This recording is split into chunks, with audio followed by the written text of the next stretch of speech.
कक्षा 12वीं मैथ्स भाग 1 अध्याय 6 अवकलज के अनुप्रयोग एक्सरसाइज 6.5 क्वेश्चन नंबर 17। 18 सेंटीमीटर भुजा के टिन के किसी वर्गाकार टुकड़े से प्रत्येक कोने पर एक वर्ग काटकर तथा इस प्रकार बने टिन के फलकों को मोड़कर ढक्कन रहित एक संदूक बनाना है। काटे जाने वाले वर्ग की भुजा कितनी होगी जिससे संदूक का आयतन उच्चतम हो। यानी हमें एक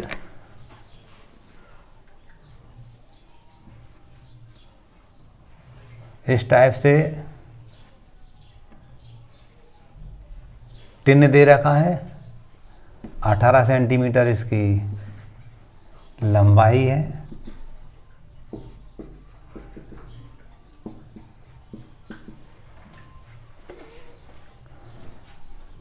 कोने पर कोई वर्ग काटा जाता है, ऐसा ये वर्ग काटे जाते हैं और काट करके इससे इस प्रकार की आकृति बनाई जाती है, इस टाइप की आकृति बनाई जाती है। वो कह रहे हैं कि मान लो ये इसकी लंबाई x करके है, तो हमें इसे x का मान क्या होगा ये निकालना है। इसको निकालने के लिए हम क्या करेंगे, आप देखेंगे ये यहाँ से लेके यहाँ तक का हम कहते हैं ये x है हमारा और ये भी x है और पूरा 18 था, तो ये डेफिनेटली 18 ऋण x होगा, 18 ऋण 2x होगा। ऐसे ये x है हमारा और ये भी x है और ये पूरा 18 था, तो ये 18 माइनस 2x होगा। इसके आयतन उच्चतम हो, ये आयतन निकालना पड़ेगा। एक्चुअल में ये घनाभ के आयतन की बात हो रही है, लंबाई गुणा चौड़ाई गुणा ऊंचाई होता है। तो हम कहते हैं जे 18 ऋण 2x एक भुजा हो जाएगी, a मान लो, जे b मान लो और x c मान लो। उसकी ऊंचाई ये हमारी x मान रखी है हमने, वो x हो जाएगी। अगर इसको हम काट के इसको हम बनाएंगे इस टाइप से, तो इस टाइप की आकृति बनेगी हमारी, ये संदूक टाइप का बनेगा। वो कह रहे हैं कि जो हम वर्ग काट रहे हैं ना, तो वो वर्ग की भुजा की लंबाई क्या होगी, यानी x का मान क्या होगा। जबकि संदूक का आयतन उच्चतम हो जाए तो उस x का मान ज्ञात करना हमें। उसको ज्ञात करने के लिए सबसे पहले हम इसका आयतन निकालेंगे। हम आयतन लंबाई गुणा चौड़ाई गुणा ऊंचाई से निकलेगा। लंबाई 18 ऋण 2x होगी, चौड़ाई भी 18 ऋण 2x होगी, ऊंचाई मान ले रहा है x होगी। ठीक है, ये निकालेंगे हम। इसको हम कोई भी p कह दो, p कह दिया हमने। एक बार डिफरेंशिएट करेंगे p डैश कहेंगे, दूसरी बार कहेंगे p डबल डैश कहेंगे। जो हमने समीकरण नंबर 2 बनाया था बीच में, उसको 0 लेंगे, उससे x के मान मिलेंगे, उसको उसमें रखेंगे हम 3 नंबर में, तो उच्चतम डिफाइन होगा हमारा और वहीं से x का मान मिलेगा हमें। ठीक है, तो देखिएगा हल लिखा हमने, हल लिख करके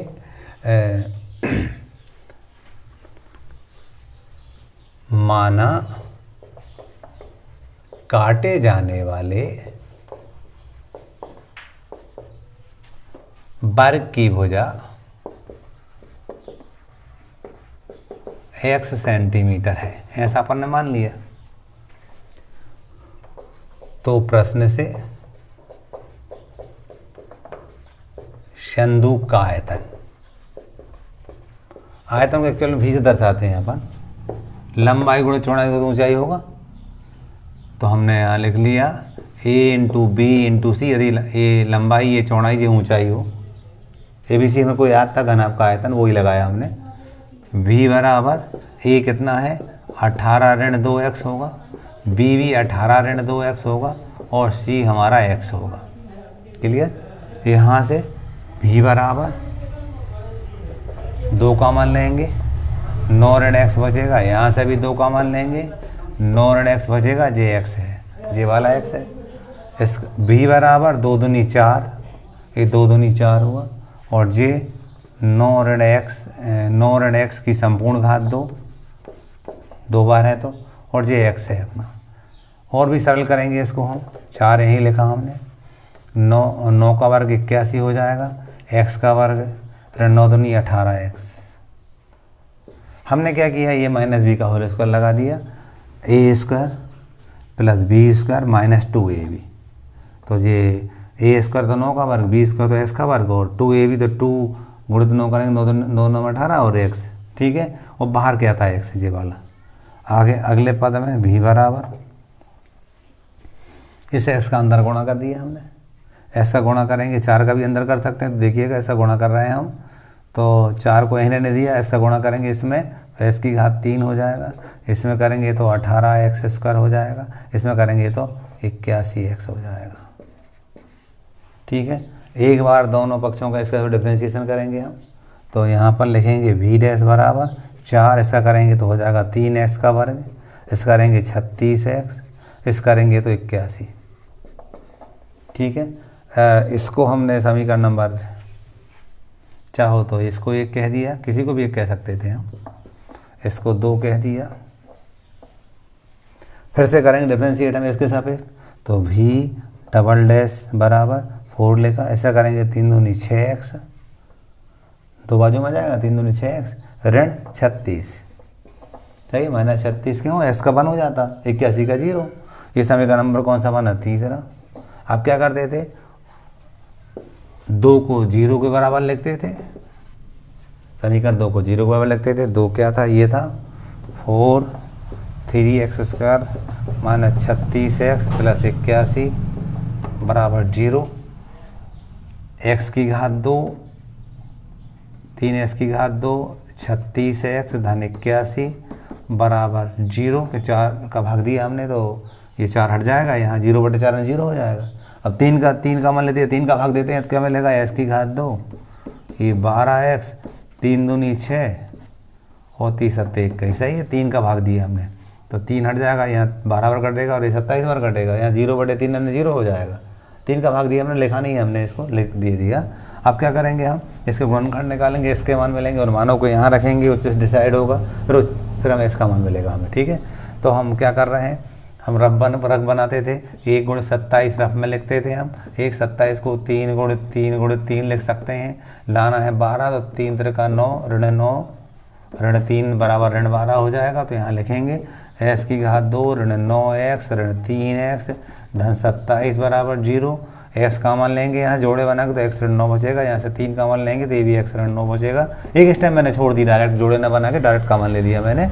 x ऋण 9 एक बार लिखेंगे और x ऋण 3 एक बार लिखेंगे। इससे मतलब क्या हुआ, जब 2 संख्याओं को 0 के बराबर, तो उनमें से एक संख्या अवश्य 0 के बराबर होगी, इस तथ्य का यूज करेंगे हम, तो x ऋण 9 बराबर 0 या x ऋण 3 बराबर 0, तो ये x बराबर यहाँ से 9 मिल जाएगा और x बराबर हमें 3 मिल जाएगा। ठीक है, इन मानों को कहाँ रखेंगे हम, समीकरण नंबर 3 में रखेंगे और उससे निम्नलिखित डिसाइड करेंगे। तो x बराबर मान लीजिए हम 9 रखते हैं, 9 रखेंगे तो देखिए आप 9 छक्का 54, 54 में 36 घटाएंगे, धन की संख्या मिलेगी, ठीक है ना, धन की मिलेगी तो निम्नलिखित होगा, तो ये तो 9 तो ग्राह्य नहीं है, लिखेंगे यहाँ पर हम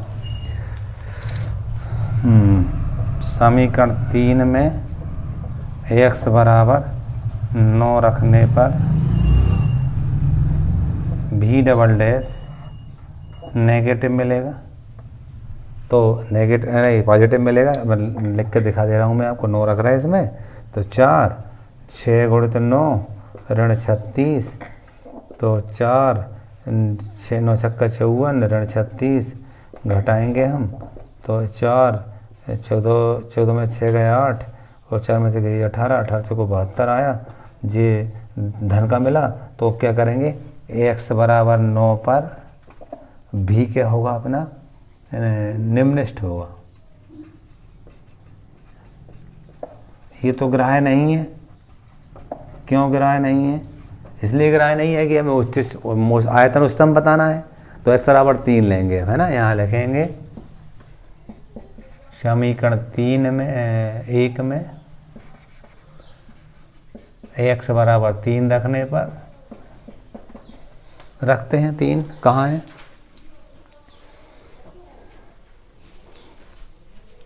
v डबल डैश बराबर 4 6 × 3 ऋण 36 4 18 ऋण 36 घटाएंगे तो 4 कोष्टक बचेगा ऋण 18 ऋण 18 को 72 ऋण के 72 आएंगे, ऋण का आया तो जी उच्चिष्ट होगा, उच्चतम है कब है,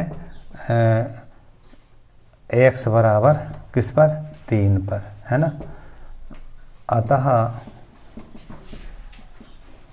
वर्ग की भुजा 3 सेंटीमीटर की होगी। ये हमारा आंसर हो जाएगा। ठीक है, इस टाइप से हमने सवाल नंबर 17 को पूरा किया। क्वेश्चन नंबर 18, मैंने सवाल नहीं लिखा है, सवाल डायरेक्ट मैं समझा रहा हूँ। NCERT बुक भाग 1 है और प्रश्न नंबर 6.5 का 18वां क्वेश्चन था। लंबा सवाल था, समय खराब हो रहा था, मैं डायरेक्ट करके दिखा रहा हूँ आपको। तो हमें क्या दिया था, एक चादर दे रखी थी,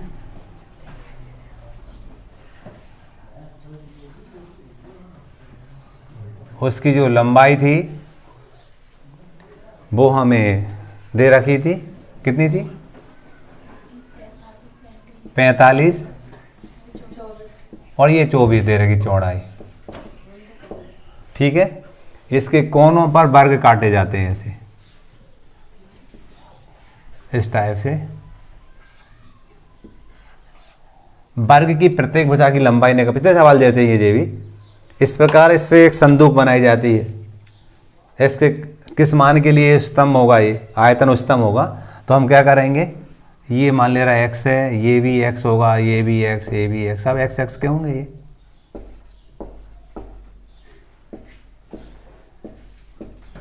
अब हम बात करते हैं, देखिए आयतन निकालने के लिए, संदूक का आयतन निकालने के लिए, तो डेफिनेटली ये x है, x है और ये पूरा 45 था, तो ये 45 - 2x हो जाएगा, इस बिंदु से इस बिंदु तक का। क्लियर, इस यहाँ से यहाँ तक का 45 - 2x हो जाएगा। इसको निकालेंगे तो ये डेफिनेटली यहाँ से यहाँ तक का ये x है, x है, तो ये 24 - 2x हो जाएगा।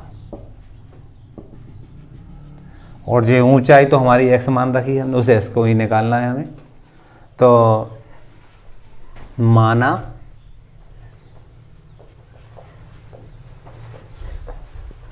वर्ग की भुजा की लंबाई x सेंटीमीटर है। संदूक हम जो घनाभ के आकार की होती है, घनाभ का आयतन ABC, तो लंबाई गुणा चौड़ाई की ऊंचाई होता है, वही लगाएंगे हम। तो संदूक का आयतन B बराबर लंबाई गुणित चौड़ाई गुणित ऊंचाई, ABC लंबाई चौड़ाई ऊंचाई क्रमशः हमने मानी है। तो B बराबर A कितना होगा, 45 - 2x, B कितना होगा 24 - 2x और C कितना होगा x। और इसको सरल करेंगे हम, V बराबर सरल करने के लिए गुणा करते हैं इनका आपस में, पहले 45 का इसमें करते हैं, फिर इसमें करेंगे, 45 का हम 24 में करेंगे, रफ में कर लेते हैं। 24 गुणित 45 किया, 5 चौक में आता है 2, 12 120, 4 चौक 16 से आता है 1, 4 दूनी 8 1 9, 0 8 9 और 1 10, 1080 आया। इसका इसमें गुणा किया तो 1080 आया। तो हमने लिखा 1080, फिर इसका इसमें करेंगे तो 45 दूनी 90x, इसका इसमें करेंगे 24 दूनी 48x। ठीक है, ऋण का, और ऋण का धन 4x की घात 2, पूरे के बाहर x था हमारा। रीसेट कर रहा है इसको, v बराबर 4x की घात 2, ये 8 और 9 और 4 13 138x, ये था धन 1080, बाहर x था। अंदर गुणा करेंगे हम भी, ये 4x की घात 3, 138x की घात 2 और 1080 x, समीकरण नंबर 1 भी कह सकते हैं इसको। अब क्या करेंगे, एक बार डिफरेंशिएशन करेंगे x के सापेक्ष। तो v डैश बराबर 12x की घात 2, ये 3 बाजू में आता था, घात 1 कम होती थी। यहाँ पर 2 बाजू में आएगा, 2 8 16 से आता है 1, 2 3 6 और 1 7, 2 1 कम 2, 276 x धन 1080, समीकरण नंबर 2 हुआ। अब क्या करेंगे हम, फिर से एक बार और करेंगे, v डबल डैश दूसरी बार और कल करेंगे इसको हम। तो 12 दूनी 24x ऋण 276, समीकरण नंबर 3 बन गया। 2 को 0 लेंगे हम, x के मान मिलेंगे और वहाँ से उच्च डिसाइड करेंगे हम। तो 2 बराबर 0, यानी 12x की घात 2 ऋण 276x धन 1080 बराबर 0। 12 का भाग देते हैं, s की घात 2 बचेगा, 12 दूनी 24, 12 दूनी 24, 3 बचेंगे, 12 3 36, सही है। और यहाँ देंगे तो 12 नमक 108 और 12 सोनम 0। ये मैंने 12 का भाग दिया तो सरल बन गया। इसके गुणनखंड निकालेंगे हम। गुणनखंड निकालने के लिए 1 गुणित 90 लिख सकते, इसके घात 2 गुणक लिखते थे, 90 लिखते थे। 1 90 को गुणनखंड निकालेंगे हम। 2 चौको 8, 2 5 10, 3 एकम 3 5 15, 3 5 15 और 5 एकम 5। तो 2 गुणित 3 गुणित 3 गुणित 5 लाना है हमें 23। 23 लाने के लिए देखिएगा 5 3 15, इनको 12 पर गुणा करते हैं आपस में और ये लाते हैं 23 हम। ये 18 होगा जोड़ने पर, देखो 3 3 9 दूनी 18 हो गया, ऋण 18 मान ले रहे हैं। और ये ऋण 5 बराबर ऋण 23, है ना। सारे गुणनखंडों का यूज होना चाहिए, सारे गुणनखंडों का यूज भी होगा और 23 आ गया। देखिए कैसे, 2 1 का 2 से करेंगे 2 2 3 6 3 18 और 5 ऋण 18 ऋण 5 ऋण 23 हो जाएंगे। अब हम देख रहे हैं यहाँ s की घात 2 ऋण 18x ऋण 5x धन 90 बराबर 0। जोड़े बनाएंगे हम और कॉमन लेंगे तो पहले वाले पद से x कॉमन आ रहा है तो x ऋण 18 बचेगा। यहाँ से 5 कॉमन आ रहा है तो x बचेगा और धन ऋण में से ऋण आ जाएगा कॉमन तो 18 बचेंगे, ऋण 18। x ऋण 18 एक बार लिखते थे और x ऋण 5 एक बार लिखते थे। फिर इसका मतलब x ऋण 18 बराबर 0 या x ऋण 5 बराबर 0। तो x बराबर 18 मिलेगा या x बराबर 5 मिलेगा। अब देखते हैं कौन से मान पर उच्चतम आयतन होगा, 18 पर होगा कि 5 पर होगा, वही उत्तर कहलाएगा हमारा। तो हम देख रहे हैं समीकरण कहाँ रखते थे हम, इसमें रखते थे 3 में। समीकरण 3 में x बराबर 18 रखने पर v डबल डैश बराबर 24 गुणित 18 ऋण 276, v डबल डैश बराबर 18 चौको 72 के 2 आता है 7, 18 दूनी 36 और 7 43, 12 में 6 गए 6, 12 में 7 गए 5 और 3 में से 2 गए 1। ये धन का आया, अतः भी x बराबर 18 पर निम्नतम है। और निम्नतम तो हमें करना नहीं, उच्चतम से करना, उच्चतम के लिए देखना है। तो हम क्या करेंगे, समीकरण 3 में x कितना रखने पर, 5 रखने पर, तो v डबल डैश बराबर 24 गुणित 5 ऋण 276, v डबल डैश बराबर 120 ऋण 276, v डबल डैश बराबर 6 7 में 2 गए 5 156, ऋण के आए नेगेटिव आ गया, अतः v x बराबर 5 पर उच्चतम है। अतः अर्थात लिख दो, अर्थात वर्ग की भुजा बराबर 5 सेंटीमीटर है। ये हमारा आंसर हो गया। ठीक है, इस टाइप से क्वेश्चन नंबर हमने 18 पूरा किया। क्वेश्चन नंबर 19 है, सिद्ध कीजिए कि एक दिए वृत्त के अंतर्गत सभी आयतों में वर्ग का क्षेत्रफल उच्चतम होता है। सबसे पहले हम इसमें एक समीकरण बनाते हैं। बनेगा कैसे हमारा, आयत के क्षेत्रफल से। तो हम ये बनाए, ये वृत्त बनाया हमने, ABCD कह दिया।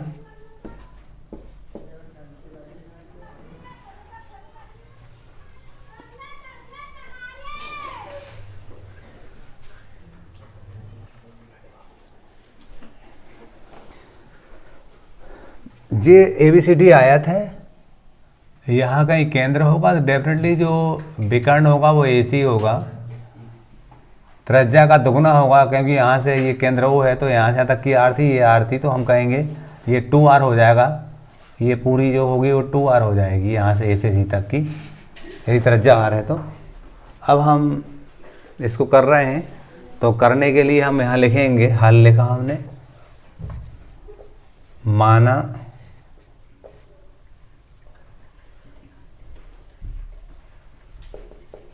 वृत्त की त्रिज्या R इकाई है। ठीक है, ऐसा अपन ने मान लिया। तो आयत का विकर्ण AC बराबर R धन R बराबर 2R इकाई होगा।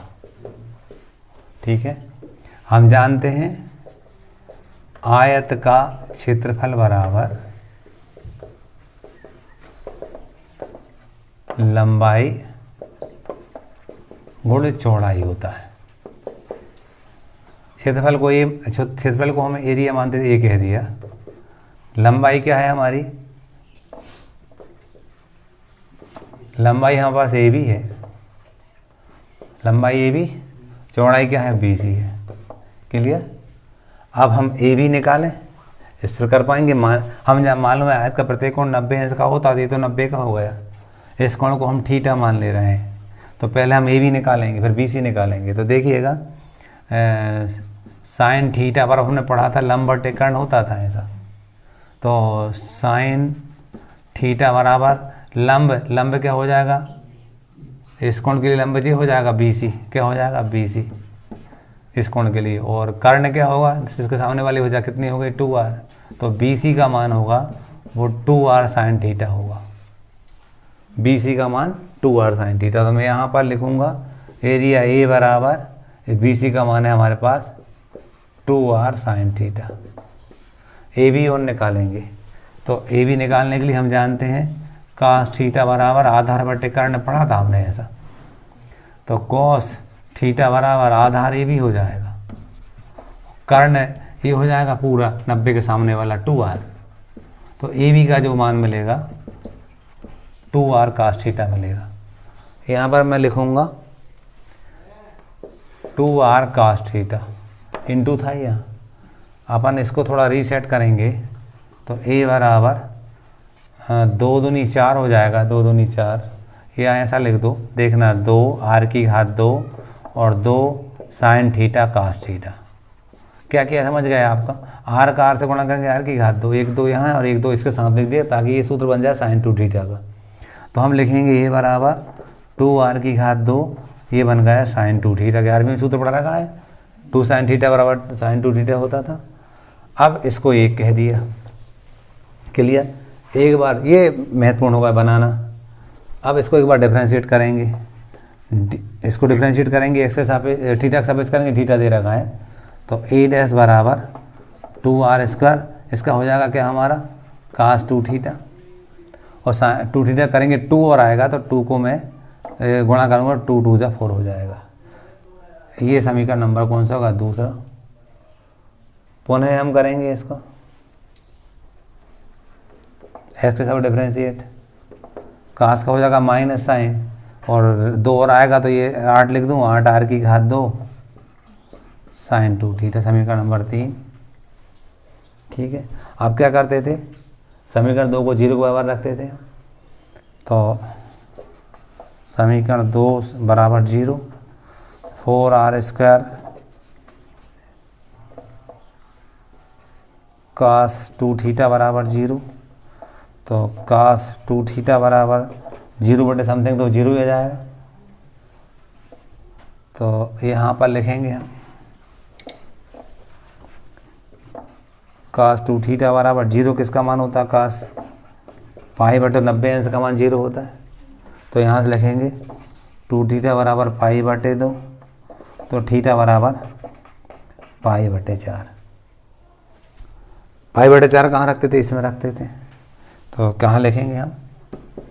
समीकरण 3 से B डबल डैश बराबर, B क्या? A है, सॉरी A है, तो A लिखेंगे यहाँ।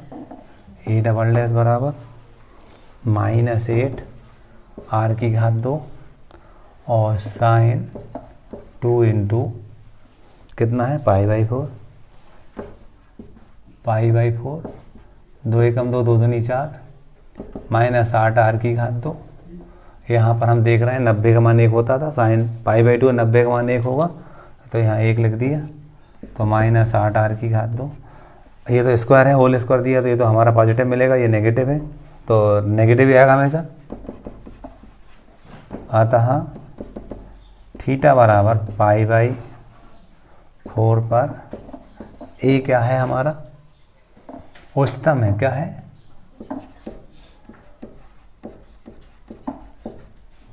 इसलिए आप देखेंगे ए बी और बी सी बराबर बताना है हमें, इसलिए ए बी बराबर, ए बी क्या थी हमारी 2r साइन थीटा थी, तो 2r साइन थीटा कितना है हमारे पास π/4 है, तो 2r इस π/4 पैदल इसका मान कितना होता था 1/वर्गमूल 2 होता था, काटेंगे तो वर्गमूल 2r आ जाएगा, सही है।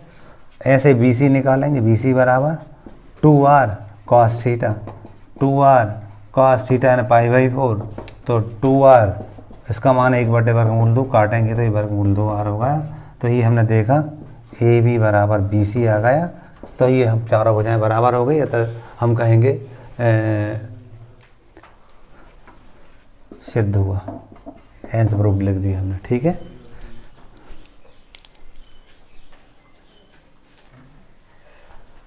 क्वेश्चन नंबर 20, सिद्ध कीजिए कि प्रदत्त पृष्ठ एवं आयतन महत्तम आयतन के लिए बेलन की ऊंचाई आधार के व्यास के बराबर है।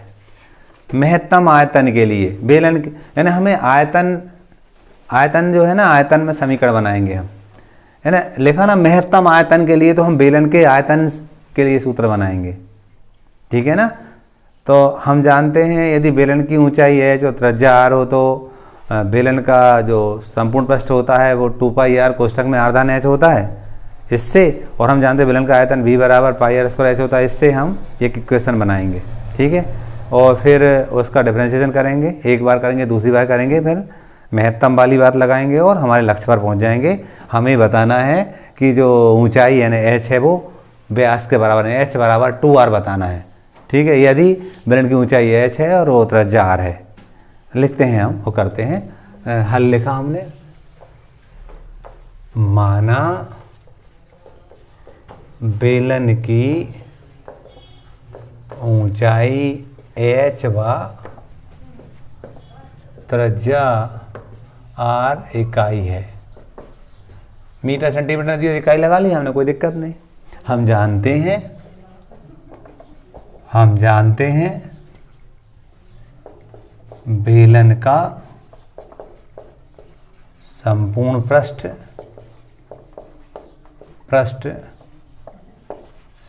पृष्ठ बराबर 2πr कोष्ठक में आधान h होता है, छोटी कक्षा में पढ़ रखा हमने। संपूर्ण पृष्ठ को s से धरते थे, s बराबर 2πr का अंदर गुणा कर देंगे तो 2πr² धन 2πrh, 2πr का अंदर गुणा के r² हो जाएगा, 2πrh हो जाएगा। यहाँ से h का मान निकालें, किसका मान, h का, तो देखिएगा इसको लिखेंगे हम, तो s माइनस 2πr² बराबर 2πrh, पक्षांतर कर दिया हमने, h का मान निकालना है यहाँ से हम। अगले पद में s माइनस 2πr² बटे 2πr बराबर h लिख सकते हैं, पक्षांतर किया हमने, ये गुणा करेगा तरह भाग करेगा, अलग अलग भाग करवाएंगे हम, तो h बराबर s बटे 2πr ऋण 2πr² बटे 2πr, इसको हल करेंगे हम, तो h बराबर s बटे 2πr ऋण, यहाँ पर आप देखो 2π से 2π कट गए, r से ये r वर्ग कटेगा तो r बचेगा, ठीक है। समीकरण कह दो ना कहो कोई दिक्कत नहीं, मैंने समीकरण स्टार कह दिया। अब हम जानते हैं बेलन का आयतन यदि b से दर्शाते हैं तो वो πr² h होता है, ऐसा हम जानते, छोटी कक्षा में पढ़ रखा हम, 9वीं 10वीं से पढ़ लेते हैं। अब एस का मान यहाँ से रख के यहाँ उठा के यहाँ रख देंगे हम, तो हम लिखेंगे v बराबर पाई आर स्क्वायर, एस का मान था एस बटे 2 पाई आर ऋण आर। क्या लिख दिया हमने, समीकरण स्टार से मान रखने पर।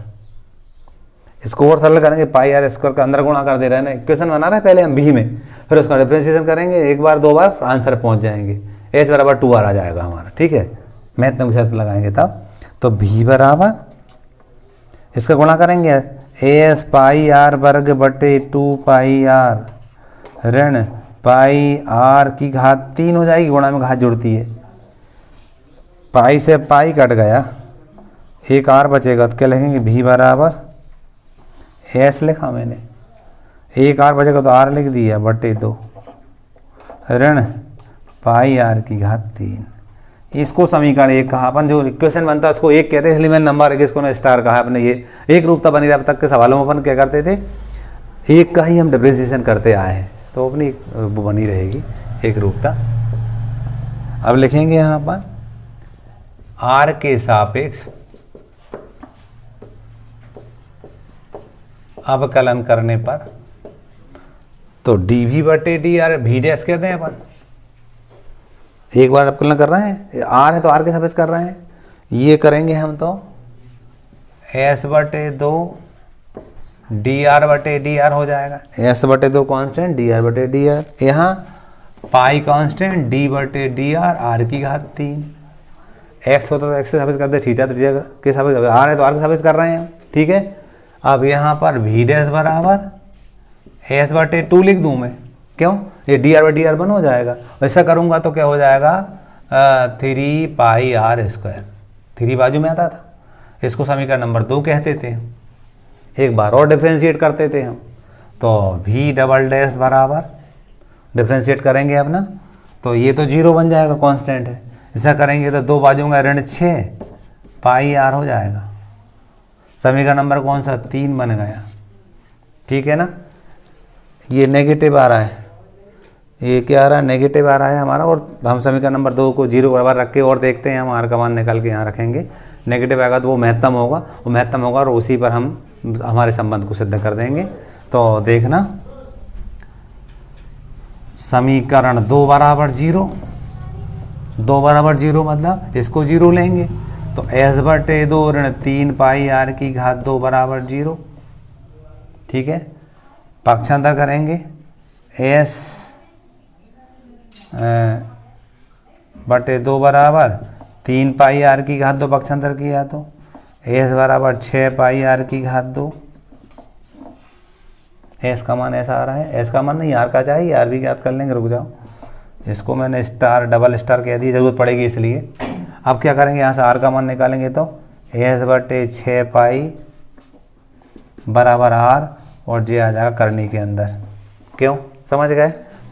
इसको मैं 6 पाई को बटे में लंब गुणा कर रहा है, फिर आर का मान निकालूंगा तो वर्गमूल लेना पड़ेगा मुझे, तो करनी लगा दी मैंने, है ना। इस मान को यदि मैं यहाँ रखता हूँ समीकरण नंबर 3 में, तो वो नेगेटिव ही मिल रहा है ना। लिखेंगे हम यहाँ पर आर का मान समीकरण 3 में रखने पर v डबल डैश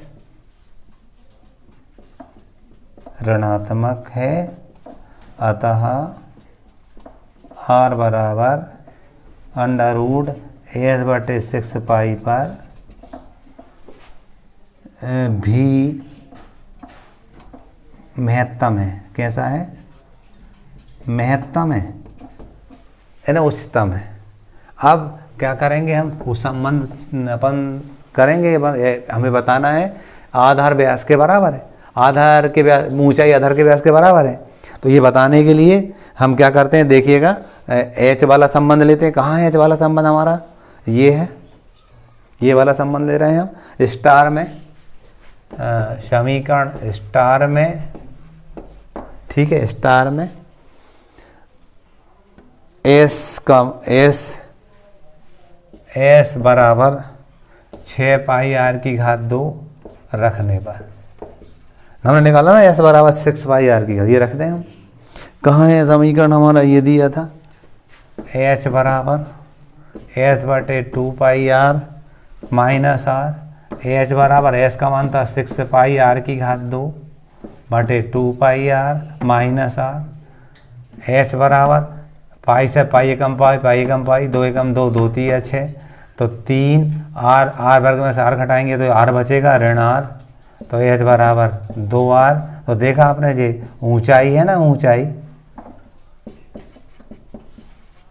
ये व्यास के बराबर आ गई, आधार के व्यास का, है ना।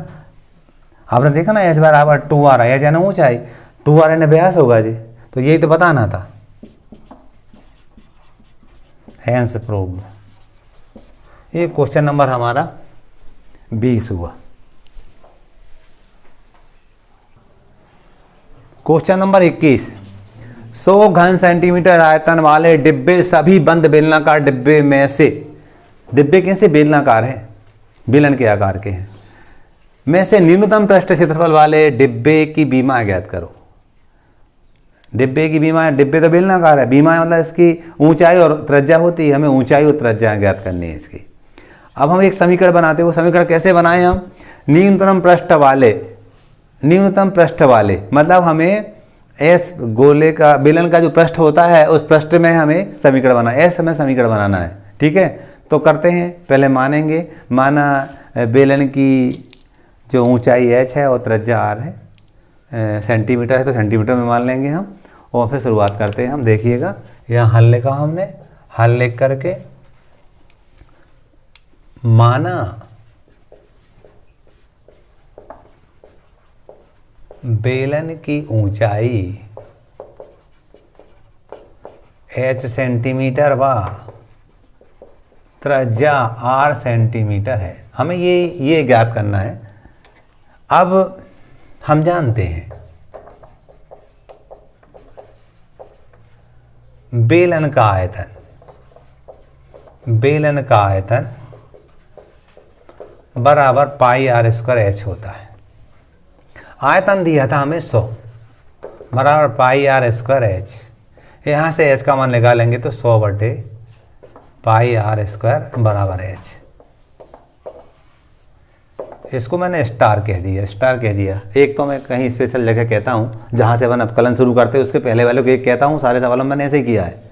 अब बेलन का हम संपूर्ण पृष्ठ भी जानते हैं, बेलन का संपूर्ण पृष्ठ एस कहते थे बराबर 2 पाई आर कोष्ठक में आर धन एच, ऐसा होता था।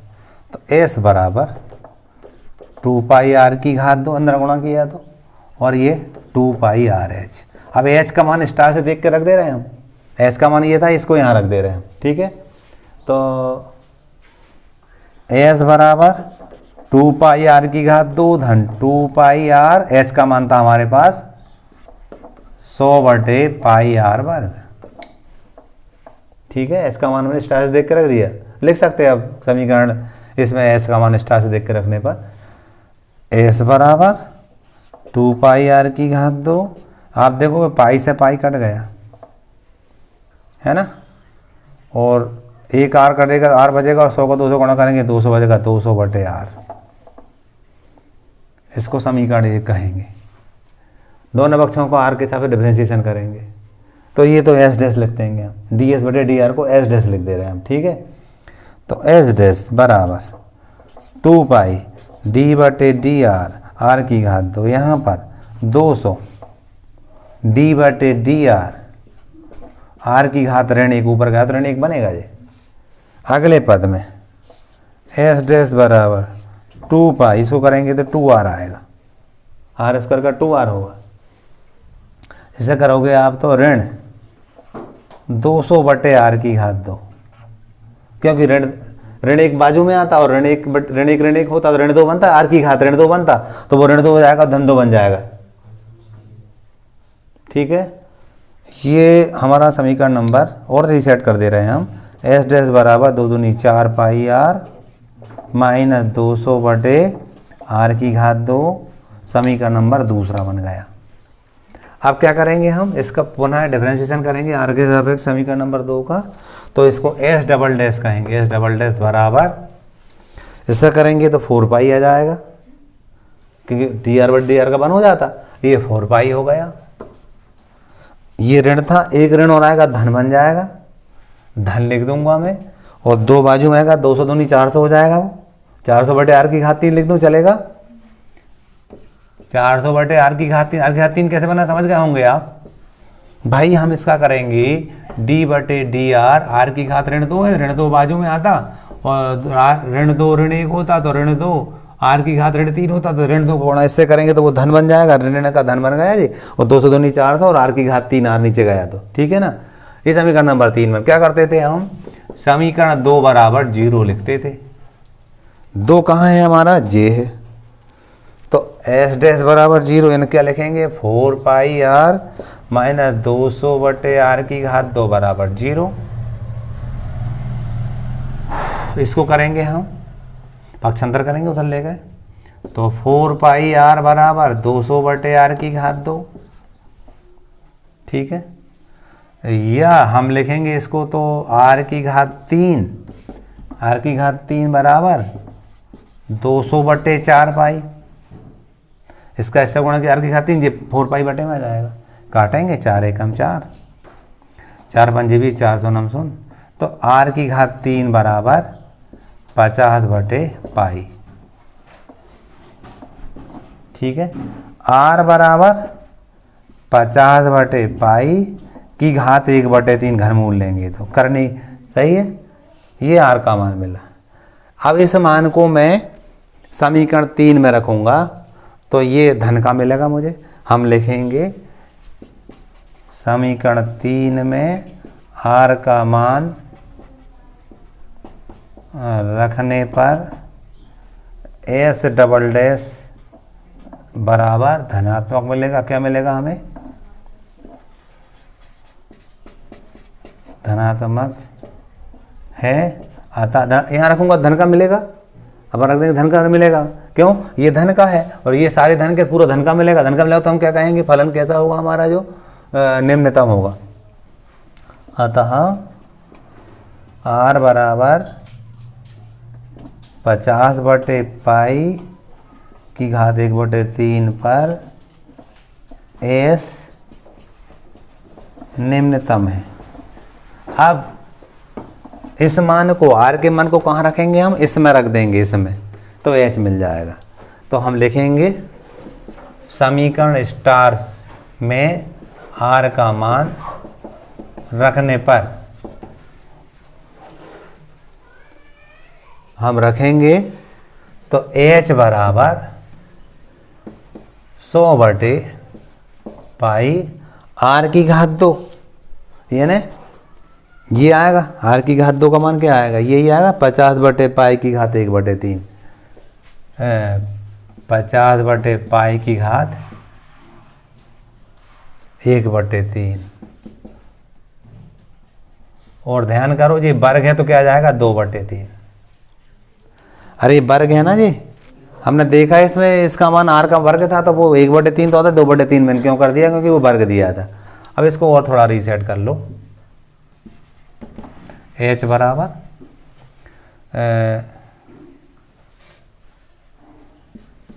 100 था बटे में पाई 50 बटे पाई की घात 2 बटे 3। इसको और भी रीसेट करके हम उत्तर कह सकते हैं। और आर का मान क्या था हमारे पास, आर का मान था हमारे पास 50 बटे पाई 1 बटे 3 है, ऐसा भी कह सकते हैं इसको 50 बटे पाई और करनी घात 3 यहाँ कह दिया हमने, ठीक है।